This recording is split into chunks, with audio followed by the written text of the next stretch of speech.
محترم بھائیوں، آج ہم 19ویں پارے کی کچھ آیات دیکھیں گے۔ اللہ تعالیٰ نے اس پارے کا آغاز ان لوگوں کے ساتھ کیا ہے جو یہ کہتے تھے کہ اللہ تعالیٰ زمین پر کیوں نہیں اتر جاتا، ہم اپنی آنکھوں سے دیکھ لیں گے اور ایمان لے آئیں گے۔ اسی طرح فرشتوں کے بارے میں بھی کہتے تھے کہ وہ ہمارے پاس نازل کیوں نہیں ہوتا، ہم انہیں اپنی آنکھوں سے دیکھ لیں اور ایمان لے آئیں۔ وَقَالَ الَّذِينَ لَا يَرْجُونَ لِقَاءَنَا لَوْلَا أُنزِلَ عَلَيْنَا الْمَلَائِكَةُ أَوْ نَرَى رَبَّنَا۔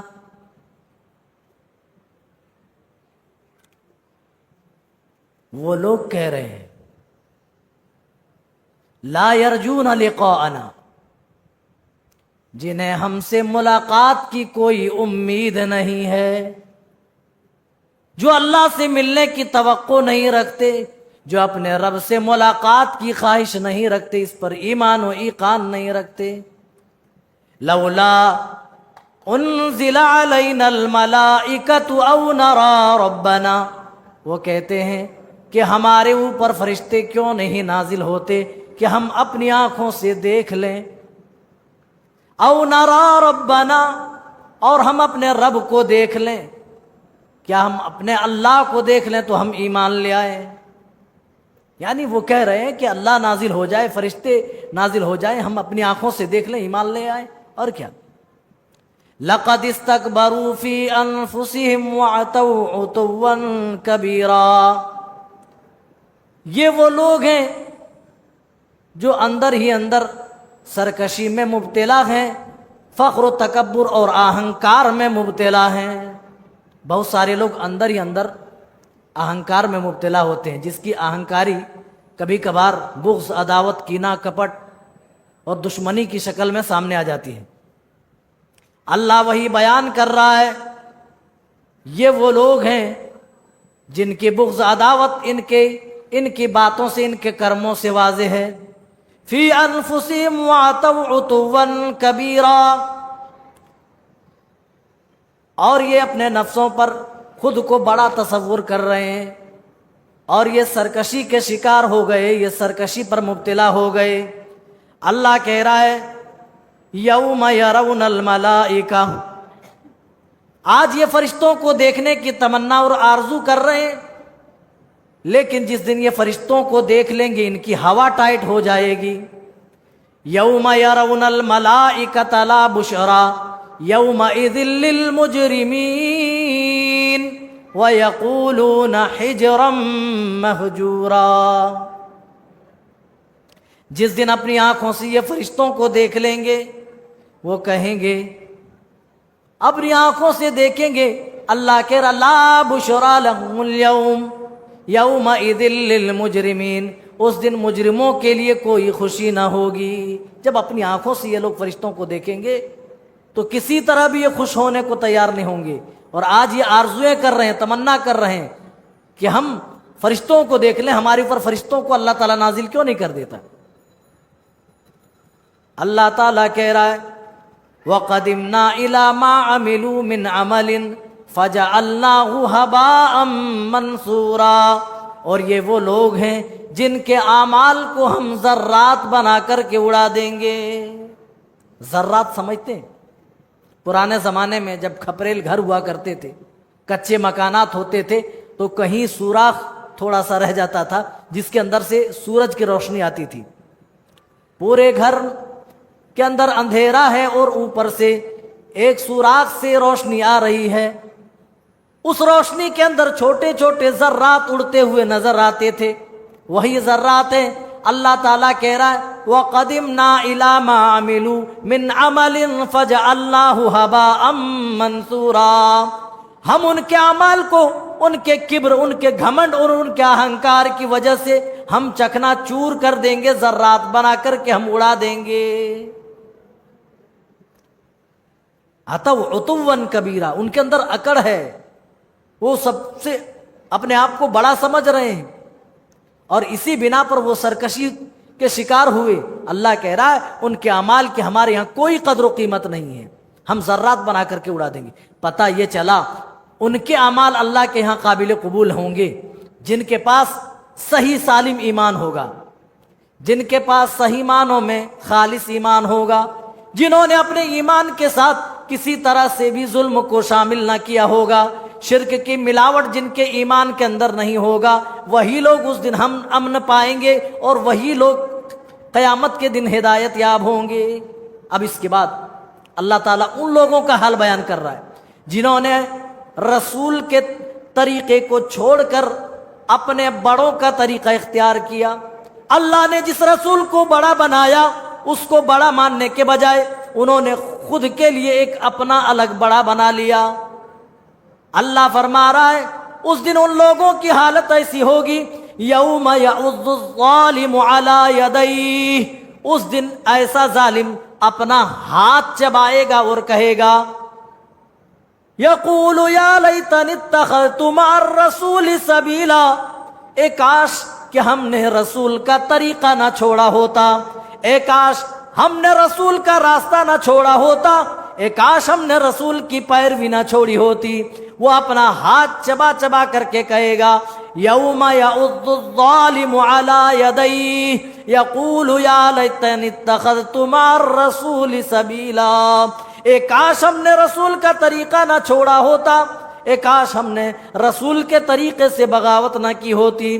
اللہ کہہ رہا ہے یا ویلتا لیتنی لم اتخذ فلانا خلیلا، وہ رب تعالیٰ سے کہے گا اے کاش کہ ہم نے فلاں کو دوست نہ بنایا ہوتا، فلاں کو اپنا قریبی نہ بنایا ہوتا تو میرا آج یہ حال نہ ہوتا۔ کبھی کبھار یہ دوستیاں انسان کو گمراہی کا شکار کر دیتی ہیں، اسی لیے پیارے نبی صلی اللہ علیہ وسلم نے فرمایا الرجل علی خلیل دینہ، آدمی اپنے دوست کے دین پر ہوتا ہے، لہذا دوستی ایسے لوگوں سے کرنا چاہیے جن کے اندر تقوی ہو، جن کے اندر اللہ کا خوف ہو، جن کے اندر وہ تمام خصلتیں ہوں جو ایک مومن کے اندر ہونی چاہیے۔ انسان کی پہلی کوشش یہ ہونی چاہیے کہ کسی کو قریبی بنائیں تو اچھے لوگوں کو بنائیں، دوسروں پر کیچڑ اچھالنے والوں کو نہیں، دوسروں پر نکتہ چینی کرنے والوں کو نہیں، بغیر حقیقت جانے ہوئے کسی پر تہمت لگانے والوں کو نہیں، بلکہ جانچ پرکھ کر اچھے لوگوں کو دوست بنائیں، ورنہ قیامت کے دن یہی لوگ وبال جان بن جائیں گے اور اللہ کی عدالت میں کہیں گے اے اللہ کاش ہم نے اپنے رسول کے بتائے وہ طریقے کو نہ چھوڑا ہوتا، اے کاش ہم نے فلاں کو دوست نہ بنایا ہوتا۔ اور آگے بڑھ جائیے، وقت کم ہے اور آیتیں بہت زیادہ ہیں۔ ابھی اسی پارے کے اندر رحمان کے بندوں کی خصوصیات بیان کی گئی ہیں، اگر وہ خصوصیات آپ کے سامنے نہیں آئیں گی تو یہ پارا بتانے کا سمجھانا کا پھر بیکار ہے۔ وقال الرسول یا رب ان قوم اتخذوا هذا القرآن مہجورا، آج وہ لوگوں قرآن کے ساتھ ہمارا کیا سلوک ہے، قرآن کے ساتھ ہمارا کیا ویوہار ہے، آج قرآن پڑھنے پڑھانے والوں کے ساتھ ہمارا کیا سلوک و رویہ ہے، یہ ہماری آنکھوں کے سامنے ہے، کسی سے مخفی یہ ڈھکی چھپی بات نہیں ہے۔ سب سے زیادہ لوگ کراہت کی نگاہ سے، سب سے زیادہ لوگ ذلت کی نگاہ سے اگر کسی کو دیکھتے ہیں تو قرآن و حدیث کے علم رکھنے والوں کو دیکھتے ہیں، وہ مولویوں کو بڑا حقیر سمجھتے ہیں، بڑی ذلیل بھری نگاہوں سے دیکھتے ہیں، لیکن قرآن حاصل کرنے والے اور قرآن پڑھانے والے اللہ کی نگاہ میں اتنے محبوب ہیں۔ دنیا میں بہت سارے کیٹیگری کے لوگ پائے جاتے ہیں، لیکن اللہ تعالیٰ نے، اللہ کے رسول نے کسی بھی کیٹیگری کے لیے یہ نہیں فرمایا کہ دنیا میں یہی بہترین ہے۔ اگر کسی کو بہتر کہا، کسی کو افضل کہا تو کہا خیرکم من تعلم القرآن وعلمہ، تم میں سب سے بہتر وہ لوگ ہیں جو قرآن کو سیکھتے ہیں اور سکھاتے ہیں، جو قرآن کو پڑھتے ہیں اور پڑھاتے ہیں۔ آج قرآن پڑھنے پڑھانے والوں کا ہمارے یہاں کوئی مقام نہیں ہے۔ دوسرے علوم کے لیے لوگ پیسے دینے کو تیار، خرچ کرنے کو تیار ہے، قرآن کی تعلیم لینے پر وہ چند سو روپے دینے کو بھی آج تیار نہیں۔ قیامت کے دن ہم اللہ کے سامنے کیا جواب دیں گے؟ اللہ پوچھے گا دوسری کتابوں کی تعلیم کے لیے تم نے اپنے بچوں کے لیے 1000-2000 روپے دیے، لیکن میری کتاب کی تعلیم لینے کے لیے تم سے 500 روپے بھی نہ نکلتے تھے۔ اسی لیے قیامت کے دن ہمارے رسول خود ہمارے خلاف گواہی دے رہے ہوں گے اور کہیں گے اے میرے پروردگار یہ میری قوم کے لوگ ہیں۔ وقال الرسول یا رب ان قوم اتخذوا هذا القرآن مہجورا، جس نے تیری کتاب کو چھوڑ رکھا تھا، تیرے قرآن کو ترک کر دیا تھا، تیری کتاب کو وہ اللہ عزت نہ دی، تیرے کتاب کو وہ مقام نہ دیا، اے اللہ انسان کے ہاتھوں کی لکھی ہوئی کتاب کو انہوں نے تیری کتاب کے مقابلے میں کھڑا کر دیا۔ آج لوگوں قرآن کے مقابلے میں ہاتھوں کی لکھی ہوئی کتابوں کو اہمیت دی جا رہی ہے، باقاعدہ وہ کتابیں لوگوں کو پڑھ کر سنائی جا رہی ہے اور ان کے بارے میں ایسا پرچار و پرسار کیا جا رہا ہے کہ وہ کوئی انسان کے ہاتھوں کی لکھی کتاب نہ ہوئی، وہ قرآن ہو گیا۔ کہا جانے لگا یہ کتاب جہاں گئی نور پھیل گیا۔ او لوگوں ایسی بات تو ہم نے قرآن کے بارے میں سنا تھا، قرآن جہاں گیا نور پھیل گیا، قرآن کو جس نے بھی پڑھا اس کا سینہ منور و مجلہ ہو گیا۔ لیکن آج فضائل اعمال اور ان جیسی کتابوں کے بارے میں لوگ شور و شرابہ کر رہے ہیں کہ اس کے اندر ایسی کتاب ہے، قرآن و حدیث کا نچوڑ اس کے اندر ہے۔ اچھا قرآن و حدیث کو نچوڑ دیں، پھر باقی کیا رہ جاتا ہے؟ کسی چیز کو جب نچوڑتے ہیں اس کا رس نیچے آ جاتا، اس کا ایسنس نیچے آ جاتا ہے، کیا بچتا ہے؟ کسی بھی پھل ہو یا فروٹ ہو، کوئی بھی چیز جب نچوڑتے ہم تو اصل چیز تو نیچے آ جاتا ہے، اور پھر جس کو ہم نے نچوڑا اس میں کیا بچا؟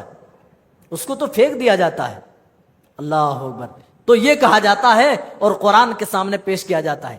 یہی وجہ ہے کہ قیامت کے دن پیارے نبی صلی اللہ علیہ وسلم کہیں گے اللہ میری قوم کے لوگ ہیں جنہوں نے تیری کتاب کو الماریوں کی زینت بنا لی تھی، یہ واٹس ایپ دن میں 100 مرتبہ کھولتے تھے، یہ فیس بک 200 بار کھولتے تھے، اللہ اسٹیٹس لگا کر بار بار چیک کرتے تھے، انسٹاگرام میں اللہ یہ انگلیاں سرکاتے نہیں تھکتے تھے، لیکن تیری کتاب کبھی پلٹ کر نہیں دیکھا۔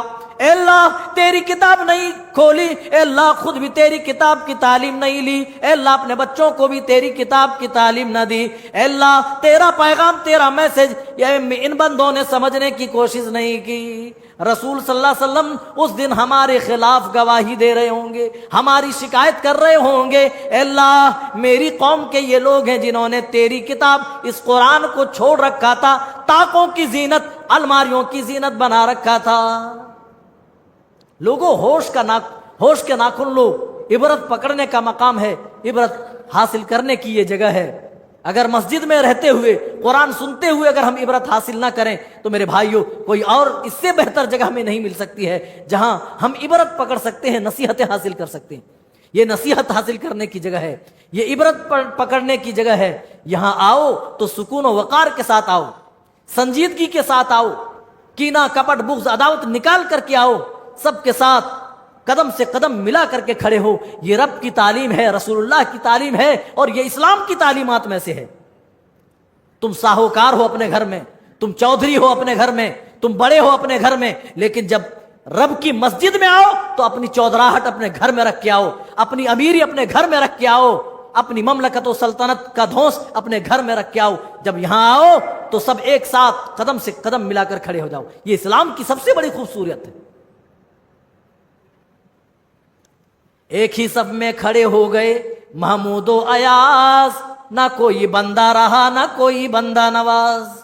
علامہ اقبال نے اسی کو تو کہا تھا، ایک فقیر جو مسجد کے باہر بھیک مانگ رہا ہے، اگر وہ بھی نماز کے لیے آ جائے گا، بڑے سے بڑا ہماری قوم کا رہبر اور رہنما آ جائے گا، اس کے ساتھ قدم سے قدم ملا کر انہیں نماز ادا کرنی ہوگی، پڑھنی پڑے گی۔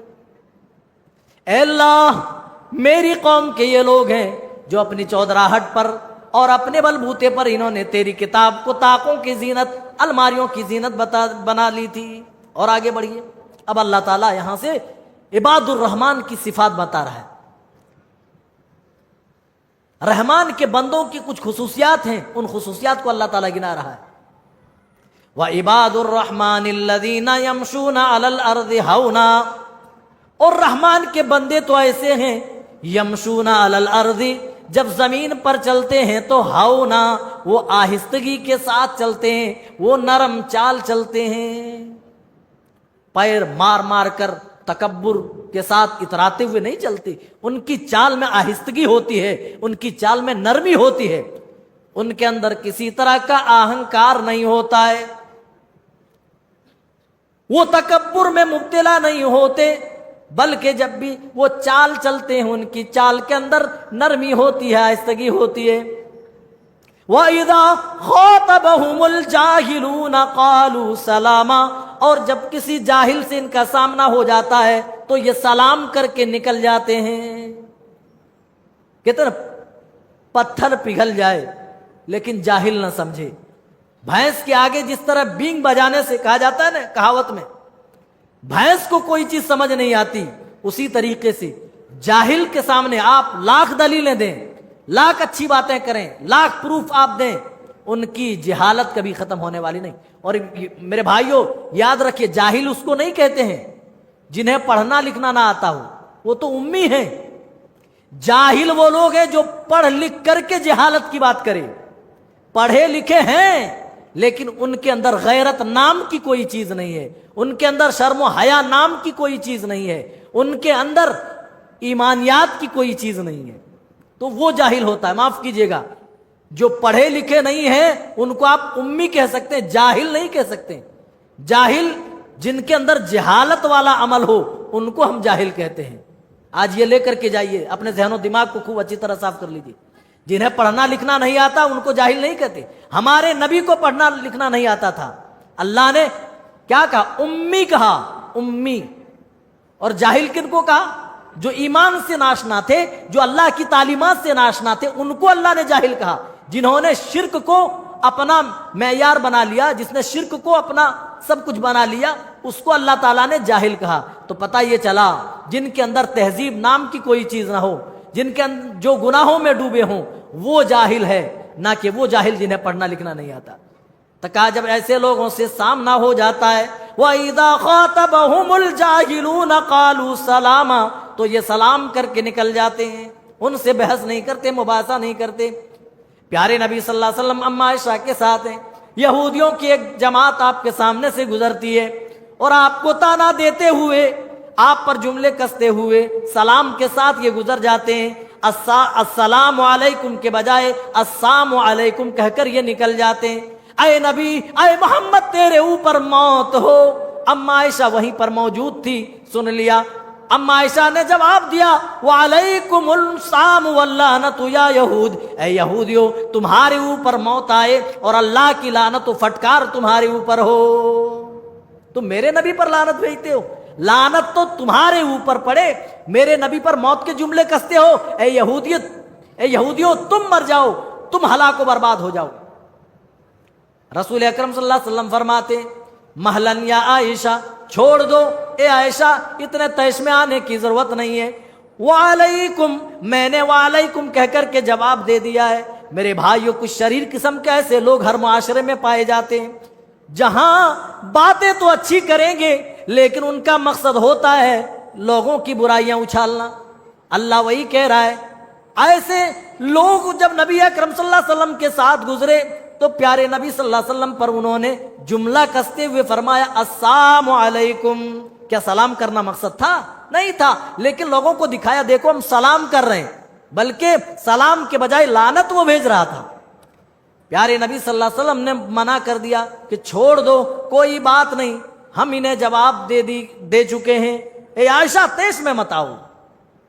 پیارے نبی صلی اللہ علیہ وسلم جب دعوت کا کام کرتے تھے، ابو لہب آپ کا چچا پیچھے پیچھے جاتا تھا، اور جس خیمے میں آپ داخل ہوتے تھے وہاں سے جیسے نکلتے تھے ابو لہب پہنچتا تھا اور کہتا تھا یہ میرا بھتیجا ہے، ہمارے خاندان کا ہے، دیکھو اس کا دماغی توازن بگڑ گیا، اس کی بات نہ ماننا، یہ پاگل و مجنون ہو چکا ہے۔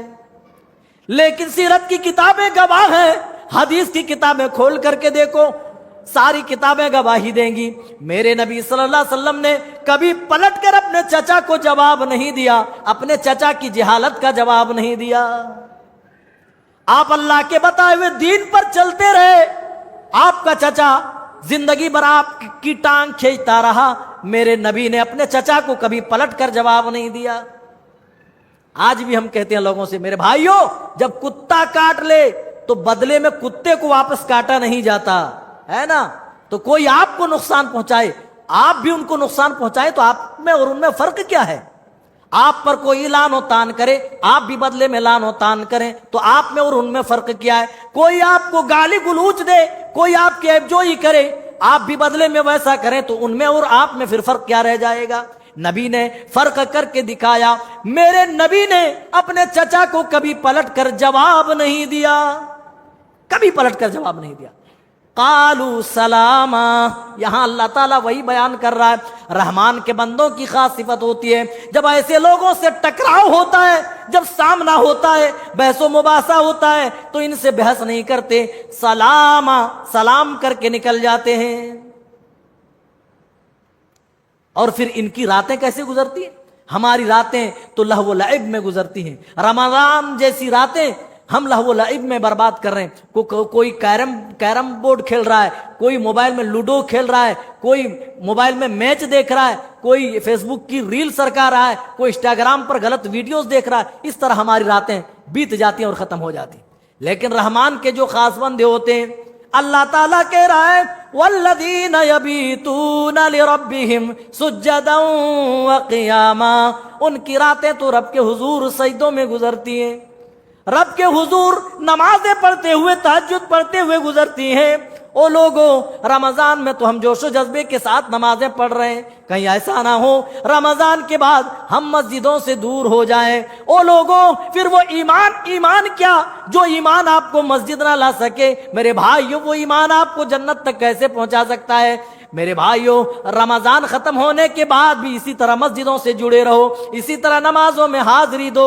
رمضان کا یہی مقصد ہے کہ تمہارے اندر وہ پاور پیدا کر دیا جائے، وہ صلاحیت و طاقت پیدا کر دی جائے کہ وہ عمل بعد میں بھی تم کرتے رہو۔ رمضان کا یہ مطلب نہیں ہے ہم برائیوں سے رمضان میں تو بچے، لیکن جیسے ہی رمضان کا مہینہ ختم ہوا ہم پرانے دھندے پہ اتر آئے، ہم پرانی برائیوں میں آ گئے۔ اس کا ہرگز مطلب نہیں ہے میرے بھائیو، یاد رکھنا۔ والذین یبیتون لربہم سجدا وقیاما، رب کے حضور یہ راتوں کو یہ اٹھ کر یہ سجدے کرتے ہیں، نمازیں پڑھتے ہیں۔ والذین یبیتون لربہم سجدا وقیاما، اور صرف سجدے ہی نہیں کرتے۔ آج ہم 4 رکعت نماز پڑھ لیں تو ایسا لگتا ہے کہ ہم نے اللہ پر بڑا احسان کر دیا ہے، 4 روپے ہم صدقہ کر دیں تو ایسا لگتا ہے کہ ہم نے اسلام پر بڑا احسان کر دیا ہے۔ اللہ تعالیٰ رحمان کے بندوں کی صفات بیان کر رہا ہے، جب یہ راتوں کو اٹھ کر تہجد کی نماز پڑھتے ہیں، رب کے حضور سجدوں میں روتے ہیں، تو یہ دعائیں بھی کرتے ہیں۔ والذین یقولون ربنا اصرف عنا عذاب جہنم، اے اللہ تو مجھ سے عذاب جہنم ٹال دے، اے اللہ تو مجھ سے عذاب جہنم دور کر دے۔ ان عذابها کان غراما، کیونکہ جہنم کا عذاب تو چمٹ جانے والا عذاب ہے۔ او لوگوں، اس مہینے میں جہنم سے بچنے کے لیے خوب دعائیں کرو، آنے والی راتوں کو غنیمت جانتے ہوئے اپنے آپ کو جہنم سے محفوظ کر لو۔ یہ دعا بار بار پڑھو، ربنا اصرف عنا عذاب جہنم، اے اللہ ہمارے سروں کے اوپر سے عذاب جہنم ٹال دے۔ ان عذابها کان غراما، کیونکہ جہنم کا عذاب تو چمٹ جانے والا عذاب ہوگا۔ غرام جانتے کس کے اوپر بولا جاتا ہے عربی میں؟ ادھار دیتے نا آپ کسی کو، جب وہ وعدہ کرتا ہے کہ 2 دن بعد میں دوں گا، اب بندے نے 2 دن بعد اگر واپس نہیں کیا تو جس نے قرض دیا وہ اس کے پیچھے پڑ جاتا ہے، اس سے چمٹ جاتا ہے، ارے بھائی تم نے تو بولا تھا 2 دن بعد دوں گا، 4 دن ہو گئے، 4 ہفتے گزر گئے، ابھی تک تم نہیں دے۔ جس طرح پیسہ دینے والا، ادھار دینے والا آدمی جس کو دیا ہے اس سے بار بار تقاضا کرتا ہے، اس کا پیچھا کرتا ہے، اس سے چمٹا رہتا ہے، اسی پر عربی میں غرام کا لفظ بولا جاتا ہے۔ جس طرح ادھار دینے والا لینے والے سے چمٹا رہتا ہے، جہنم کی آگ بھی اسی طرح چمٹ جانے والی ہوگی، جہنم کا عذاب اسی طرح چمٹ جانے والا ہوگا۔ ان عذابھا کان غراما. پھر اللہ نے ان کے خرچ کرنے کے طریقے کو بتایا. والذین اذا انفقوا، جب یہ خرچ کرتے ہیں، ولم یسرفوا ولم یقتروا وکان بین ذلک قواما، جب یہ کوئی چیز خرچ کرتے ہیں تو خرچ کرنے میں نہ ہی اسراف کرتے ہیں نہ ہی یہ کنجوسی سے کام لیتے ہیں. دونوں غلط ہے. اگر کوئی آدمی کنجوسی کرے تو یہ بھی غلط ہے. کوئی آدمی بہت زیادہ خرچ کرے، جہاں تہاں خرچ کر دے، کوئی حساب کوئی کتاب نہیں، تو میرے بھائیوں یہ بھی کیا ہے؟ کفران نعمت ہے. کچھ لوگ بینک بیلنس بنانے کے لیے سید کر رکھتے ہیں. جائز حقوق جو بیوی بچوں کے ہیں وہ جائز حقوق بھی مار لیتے ہیں اور بینک بیلنس کرتے ہیں.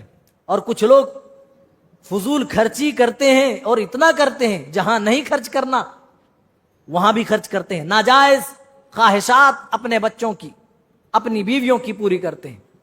تو دونوں غلط ہے. لیکن رحمان کے بندے اعتدال رکھتے ہیں. وَبَيْنَ ذَلِكَ قَوَامًا، نہ یہ فضول خرچی کرتے ہیں اور نہ یہ کنجوسی سے کام لیتے ہیں، بلکہ یہ بیچ بیچ کی راہ اختیار کرتے ہیں.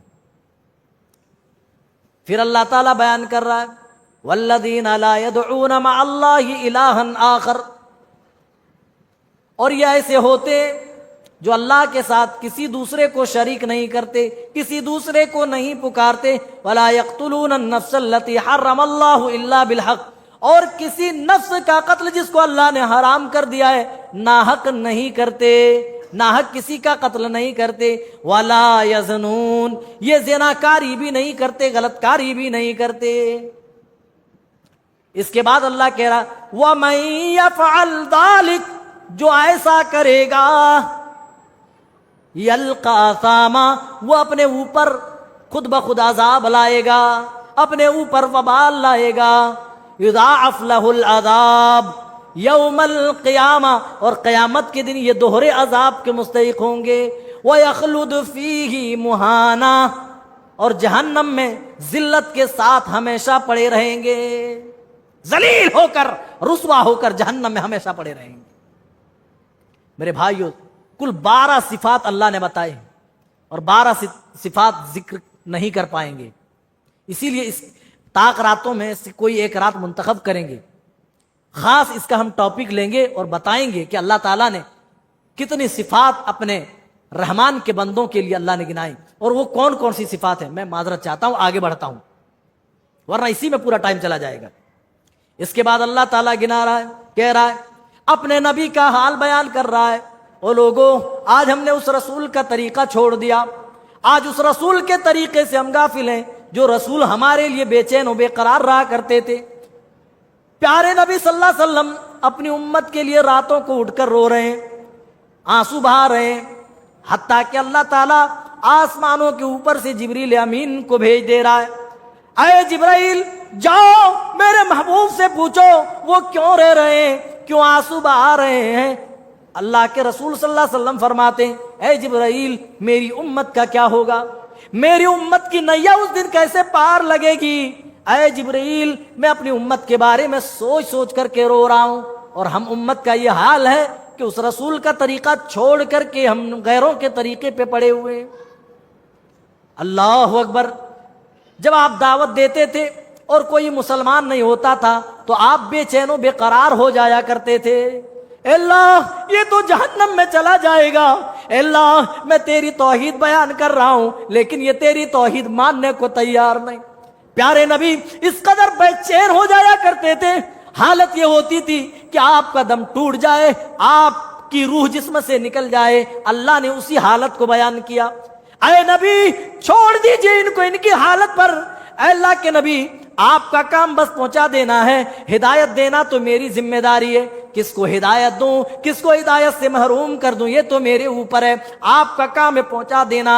فاصدع بما تؤمر، آپ ڈنکے کی چوٹ حق بات کا اعلان کر دیجئے. وَأَعْرِضْ عَنِ الْمُشْرِكِينَ، اگرچہ یہ مشرکین اس سے اعراض کریں، آپ کو جو حکم ملا بس پہنچا دیجئے. آپ کو داروغہ بنا کر ہم نے نہیں بھیجا ہے کہ آپ لاٹھی چلائیں ان کو زبردستی کریں، نہیں، چھوڑ دیجئے ان کو. اور ان کے پیچھے پڑھ کر آپ اپنے آپ کو کیوں ہلاک کر رہے ہیں؟ فَلَعَلَّكَ بَاخِعٌ نَفْسَكَ أَلَّا يَكُونُوا مُؤْمِنِينَ، اگر وہ ایمان نہ لائے تو کیا ان کے پیچھے پڑھ کر آپ اپنے آپ کو ہلاک کر لیں گے، اپنی جان کو آپ ہلاک کر ڈالیں گے؟ اللہ کے رسول ان کو ان کے حال پر چھوڑ دیجئے۔ میرے نبی بے چین و بے قرار ہو جایا کرتے تھے۔ آج ہم کسی کو برائی میں ملوث دیکھتے ہیں تو یہ فکر نہیں ہوتی کہ وہ بندہ غلط کام کر رہا ہے، رب کی ناراضگی مول رہا ہے، ہم اس کو رب کی ناراضگی سے بچا لیں۔ میرے بھائیوں، ہر ایک کو اس بات کی فکر ہونی چاہیے۔ آگے بڑھتے ہیں۔ اب حضرت موسیٰ علیہ السلام کی پوری تفصیل بتائی جا رہی ہے، میں پوری تفصیل میں نہیں جاؤں گا۔ جادوگروں سے کس طرح ٹکر ہوا، مقابلہ ہوا، یہ 9ویں پارے میں بھی گزر چکا ہے، اس لیے دوبارہ بتانے کی ضرورت نہیں ہے۔ اس کے بعد فرعون نے پورا پلان کر لیا کہ اب کسی طرح موسیٰ کو پکڑنا ہے اور جتنے لوگ ان کے ساتھ ہیں سب کو پکڑنا ہے۔ لیکن موسیٰ علیہ السلام اپنی قوم کو لیے ہوئے فرعون اور اس کے حواریوں سے چھپتے ہوئے چلے جا رہے ہیں۔ بیچ میں سمندر آیا اور پیچھے سے فرعون اس کا لاؤ لشکر پکڑنے کے لیے چلے آ رہے ہیں۔ اب نہ تب پکڑ لیے جائے۔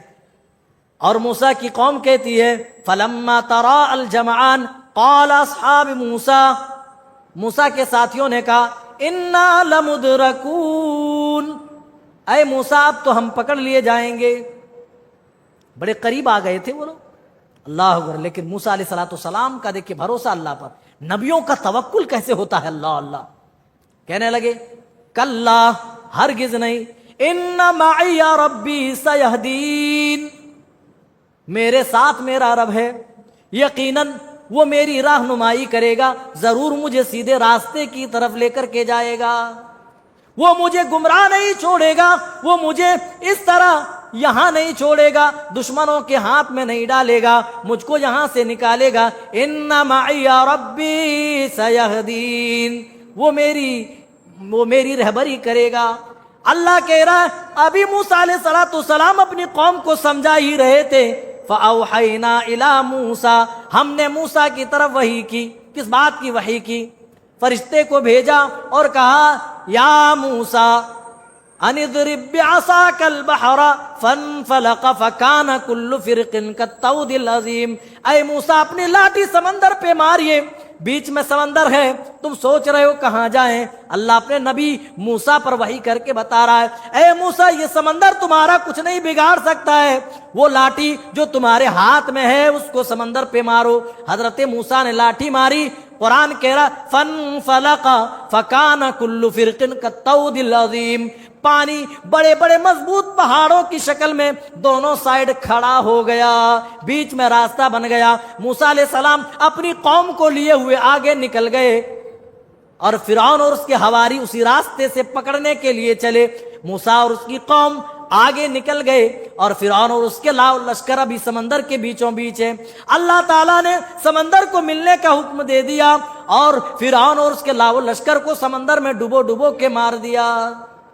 اور اللہ نے کہا اے فرعون تمہاری موت کافی نہیں ہے، ثم ننجیک ببدنک لتکون لمن خلفک آیۃ، اے فرعون ہم تیری ڈیڈ باڈی کو باقی رکھیں گے تاکہ بعد میں آنے والے لوگ تمہاری باڈی دیکھ کر، تمہارا جسم دیکھ کر لوگ عبرت پکڑیں، عبرت حاصل کریں کہ تکبر کرنے والوں کا کیا انجام ہوتا ہے۔ پھر اس کے بعد اللہ تعالیٰ اس دن کے بارے میں بتاتا ہے جس دن کوئی کسی کا کام نہ آ سکے گا، لوگ جس دن نفسی نفسی کے عالم میں ہوں گے، اس دن کی اللہ تعالیٰ خبر دے رہا ہے یوم لا ينفع مال ولا بنون الا من اتى اللہ بقلب سلیم، اس دن نہ مال کام آئے گا نہ یہ اولادیں کام آئیں گی، الا من اتى اللہ بقلب سلیم، مگر کامیاب تو وہ ہوں گے، فائدہ تو ان کو ہوگا جو قلب سلیم کے ساتھ آئے گا۔ یہ قلب سلیم ہے کیا میرے بھائی؟ جن کے دل میں مکمل ایمان ہوگا، جن کا ایمان دل کے اندر شرک کی غلاظت سے پاک ہوگا، تمام کھوٹ اور برائیوں سے پاک ہوگا، وہ اس کا دل سمجھو قلب سلیم ہے۔ جو اس دل کے ساتھ رب کے پاس آئے گا، اللہ کہہ رہا ہے نجات تو ان کو ملے گی، فلا تو وہ لوگ پائیں گے، اس دن تو تمہاری اولادیں بھی کام نہ آئیں گی، تمہارا یہ مال بھی کام نہ آئے گا۔ او لوگوں، اس دن کا حال تو یہ ہوگا، اللہ کہہ رہا ہے وہ دن تو وہ دن ہوگا جس دن بچے بوڑھے ہو جائیں گے۔ یوم یجعل الولدان شیبا، اس دن کی ہولناکی کو دیکھتے ہوئے، ہولناکیوں کی وجہ سے بچے بوڑھے ہو جائیں گے۔ آج ہمیں اس دن کی فکر نہیں ہے، مسلمان اس دن سے بے خبر ہے۔ دنیا بنانے کے لیے تو لاکھ کوششیں ہو رہی ہیں، لیکن آخرت سنوارنے کے لیے بہت کم ہی لوگ ہیں جو آگے آتے ہیں۔ میرے بھائیو، ایک نہ ایک دن تو دنیا چھوڑنا ہے، ایک نہ ایک دن تو قبر کے نیچے جانا ہے، منومن مٹی کے نیچے اترنا ہے، وہاں کے لیے بھی کچھ کر لو۔ جب 60 سالہ زندگی کے لیے تم نے اتنے محنت کی، اتنے جتن کیے، ہمیشہ ہمیشہ والی زندگی جو آنے والی ہے، جو کبھی ختم نہ ہوگی، یا چاہے وہ زندگی مصیبتوں والی مل گئی یا وہ زندگی بڑی خوشی والی مل گئی، خوشی کی صورت میں ملی تب بھی وہ ختم نہ ہوگی، دکھوں کی صورت میں ملی تب بھی وہ زندگی ختم نہ ہوگی۔ میرے بھائیو، اب ذرا غور کرو کہ اس زندگی کے بارے میں ہماری محنت و لگن کس قدر ہونی چاہیے۔ اس جنت کو حاصل کرنے کا یہ موسم ہے، یہ مہینہ ہے میرے بھائیو، لایانی چیزوں میں اس مہینہ کو مت گزارو۔ گھر میں رہو، کہیں بھی رہو، بازار میں ہو، آپ اللہ کے ذکر سے اپنی زبان کو تر رکھیں۔ عورتیں کھانا بنا رہی ہیں، ٹائم نہیں ہے قرآن پڑھنے کے لیے، ٹائم نہیں ہے نوافل ادا کرنے کے لیے، وہ قرآن سنیں، قرآن لگا کر موبائل سے قرآن سنیں، اگر نہیں تو سبحان اللہ، الحمدللہ، اللہ اکبر، اس طرح تسبیحات اپنی زبان سے پڑھتے رہیں۔ یہ نیک اعمال کرنے کے طریقے ہیں، بس ہمیں طریقے آنے چاہیے۔ آگے بڑھیے، وقت ہو گیا ہے، بس سرسری طور پر بتا دیتے۔ حضرت سلیمان علیہ السلام کو اللہ تعالیٰ نے بہت بڑی مملکت و سلطنت عطا کی تھی، بادشاہ بنایا تھا، اور اتنے بڑے بادشاہ تھے، صرف ان کی حکومت انسانوں پر ہی نہیں، چرند پرند اور دوسرے جانور، حیوانات، حتیٰ کہ جنات پر حضرت سلیمان کی حکومت تھی۔ حضرت سلیمان علیہ السلام چلے آ رہے ہیں، اپنے تمام لشکر کو تیار ہونے کا حکم دیا، جنوں میں سے، انسانوں میں سے، پرندوں میں سے، سب تیار ہو گئے، جانے کو تیار ہوئے۔ جیسے ہی قرآن کہتا ہے جب ایک وادی نمل میں پہنچے، چیٹیوں کے میدان میں پہنچے، قالت نملتن، تو ایک چیٹی نے کہا، نملتن یا ایھا النمل ادخلوا مساکنکم، اے چیٹیوں کی جماعت، اے چیٹیوں، تم اپنے اپنے مسکنوں میں داخل ہو جاؤ، لا یحطمنکم سلیمان وجنودہ وہم لا یشعرون، کہیں ایسا نہ ہو سلیمان اور اس کے لشکر تمہیں ناگہانی میں مسل کر رکھ دیں، چٹنی بنا دیں، لا یحطمنکم، تمہیں مسل نہ دیں، ان کے پیروں کے نیچے تم نہ آؤ، اے چیٹیوں تم اپنی اپنی بلوں میں اندر چلے جاؤ۔ یہ کون کہہ رہی ہے؟ جو سردار چیٹی ہے وہ کہہ رہی ہے۔ اس سے یہ معلوم ہوا سردار کو، جو قوم کا سربراہ ہو، جو بڑا ہو، اس کو خود سے زیادہ قوم کی فکر ہونی چاہیے، قوم کی، جی اپنی فکر نہیں کی، پہلے قوم والوں کو کہا اے چیٹیوں اپنی اپنی بلوں میں گھس جاؤ، ورنہ سلیمان اور اس کے لشکر تمہیں ناگہانی میں بغیر جانکاری کے تمہیں اپنے پیروں سے مسل دیں۔ اتنی بڑی مملکت سلطنت، ایک دن سلیمان علیہ السلام نے تمام جانوروں کی حاضری لی، تمام کا جائزہ لیا، سب حاضر ہوئے، لیکن ایک پرندہ غائب تھا جس کا نام تھا ہدہد۔ اگر تفصیل میں جائیں گے، قرآنی آیت پڑھ کر کے بتائیں گے تو بہت لمبا ٹائم جائے گا، وقت ہو گیا۔ ہدہد کو غائب پایا، کہا کہ ہدہد کہاں ہے جی؟ اگر وہ نہیں آیا، جیسے وہ آئے گا، اگر کوئی عذر اس کے پاس نہیں ہوگا، اگر وہ دلیل و براہین کے ساتھ نہیں آئے گا، تو ہم اسے سخت سے سخت سزا دیں گے، او لأذبحن، یا ہم اسے ذبح کر دیں گے۔ اتنے میں ہدہد آ کر کھڑا ہوا اور کہا اے سلیمان، میرے پاس وہ جانکاری ہے جو آپ کے پاس نہیں ہے۔ کہا کیا جانکاری ہے؟ انی وجدت امرأۃ تملکہم وأوتیت من کل شیء، میں قوم سبا سے آ رہا ہوں، میں قوم سبا سے ایک سچی اور پکی خبر لے کر کے آیا ہوں، من سبأ بنبأ یقین، انی وجدت امرأۃ تملکہم وأوتیت من کل شیء، ہم نے دیکھا ایک عورت وہاں حکومت کر رہی ہے، ایک عورت بادشاہ چلا رہی ہے اور اس کو تمام چیزیں عطا کی گئی ہیں اور اس کا عرش بہت بڑا ہے۔ میرے بھائیو، اگر بیان کریں گے تو زیادہ وقت جائے گا، انشاءاللہ کل موقع رہا تو بتائیں گے۔